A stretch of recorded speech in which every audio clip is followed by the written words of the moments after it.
May bago na kayang kikilalaning pinakamalaking buhaya sa buong mundo.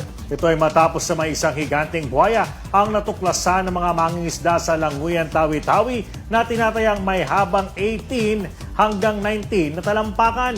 Balitang umaabante mula kay Joy Antonio.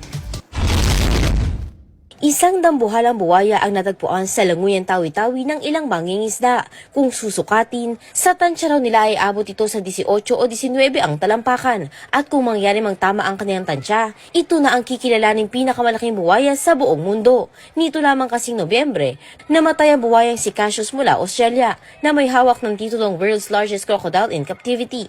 Dating hawak ng Pilipinas ang titulong ito nang mahuli si Lolong taong 2011 sa Bunawan, Agusan del Sur na may habang mahigit 6 na metro o mahigit 20 talampakan.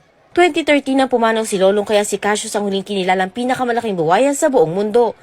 Sa ngayon ay hawak na ng lokal na pamahalaan ng buwayang natagpuan sa Tawi-Tawi. Natagpuan ito sa tubig at ilang araw din daw doon na malagi. Kaya hindi nakapangisda ang mga mangingisda dahil sa takot. Nasa 8 taong humila sa buwaya na nakakaintindi umano ng kanilang palakarin. Plano nilang isakay ito ng bansa at dalhin sa malayong lugar na siyang bago nitong magiging tirahan.